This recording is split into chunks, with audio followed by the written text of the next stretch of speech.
안녕하십니까. 2023년 8월 11일 금요일입니다. 코페스 동반자 채널에서 오늘은 롱마가 미 해군에 제출한 TF-50 네이비의 성능은 어느 정도일까, 이런 주제로 말씀을 드리도록 하겠습니다. 최근 들어서 미 해군이나 미 공군의 훈련기에 대한 이야기가 뜸합니다. 그렇다고 해서 미 해군이나 미 공군이 훈련기 도입을 포기한 것은 아닙니다. 미 공군은 이미 기본 훈련기는 T-7A로 결정이 됐고 ATT 훈련기를 결정하는 문제가 지금 남아 있습니다. 그 부분이 지금 조용한 거죠. 그리고 미 해군도 그동안 계속 지속적으로 추락이나 사고에 관한 기사가 났었는데 요즘은 또 그런 기사도 뜸합니다. 그렇다고 해서 미 해군이 훈련을 안 하는 것도 아닙니다. 그만큼 훈련기에다가 투자를 많이 했다는 그런 이야기가 되는 겁니다. 그렇지만 미 해군도 지금 정식으로 록히드 마틴하고 보잉에 해군 훈련기에 대한 제출을 요구를 했었습니다. 거기에다가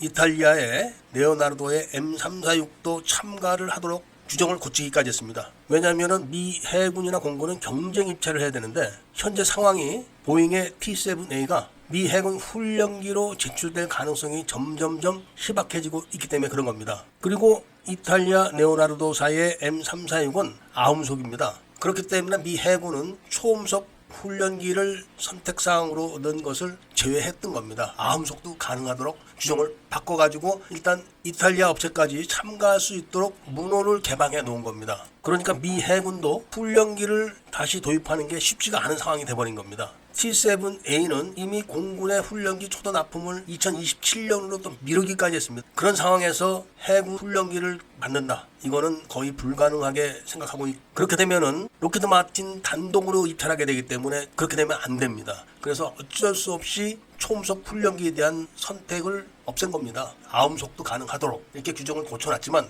일단 경쟁 입찰에 들어가게 되면은 아음속은 무조건 탈락이, 그런 상태라면은 일단 남은 거는 록히드 마틴밖에 없습니다. 본 채널에서는 6월 23일에 록히드 마틴 미 해군에 TF-50 네이비를 제출했다고 알려드린 바가 있었습니다. 그 이후로 보잉이나 이탈리아의 레오나르도사가 미 해군의 훈련기를 제출했다, 이런 보도는 나오지 않고 있습니다. 그리고 당연히 록히드 마틴도 록히드 마틴이 제출한 TF-50 네이비에 대한 성능을 공개를 하지 않고 있습니다. 그야말로 경쟁업체에 대한 영업 비밀이겠죠. 그러니까 자세한 보도는 나오지 않지만 대략적인 보도를 봤을 때는 미 해군이 요구하고 있는 성능과는 완전하게 다른 성능입니다. 미 해군은 그냥 기존의 T-45 정도면 된다, 그리고 T-45와 달리 항공모함에 착륙도 안 할 거다, 그냥 터치앤고만 하면 되니까 함재기 뒤에 달린 코도 장착하지 않아도 된다, 이렇게 요구사항을 명백하게 공개를 했던 겁니다. 그런데 록히드 마틴은 조종사가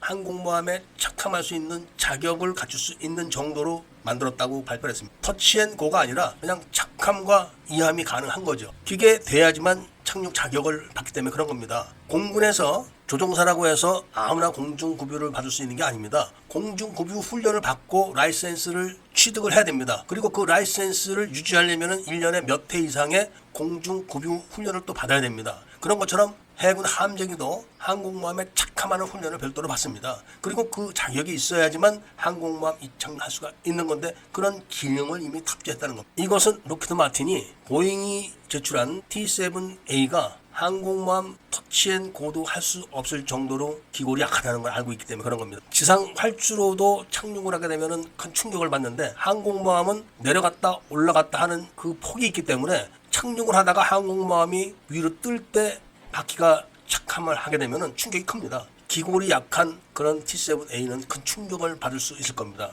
그렇기 때문에 록히드 마틴이 아예 처음부터 차별화를 한 겁니다. 그리고 해군이 그거 필요 없다, 그렇게 얘기했을 때는 그 기능을 제거를 하면 됩니다. 그런데도 록히드 마틴은 그 이외에 이 해군의 새로운 전술기인 F-35C 조종사들이 훈련을 다 할 수 있을 정도로 굉장히 고급화시켜놨다는 겁니다. 그리고 가격은 미 해군이 만족할 만한 가격에 내줄 수 있다, 이런 이야기를 한 겁니다. 그 정도가 되면은 통상적인 초계 임무는 바로 TF-50N이 할 수가 있는 겁니다. FA-50C 같은 함재기는 유지비가 굉장히 비쌉니다. 지금 해군이 이것저것 테스트를 해보고 있을 겁니다. 이렇게 했을 때는 얼마를 줘야 되고 이렇게 했을 때는 우리가 얼마나 이득을 보고 다 계산을 해보고 어느 거는 넣고 어느 거는 빼고 이렇게 결정을 하겠죠. 미 해군 함재기로 록히드 마틴의 TF-50 네이비가 결정이 되게 되면은 공군에서 지금 심의하고 있는 ATT 훈련기도 로키드 마틴의 TF-50A가 선정될 확률이 거의 100%입니다. TF-50A의 소식이 들어오는 대로 다시 알려드릴 것을 약속드리면서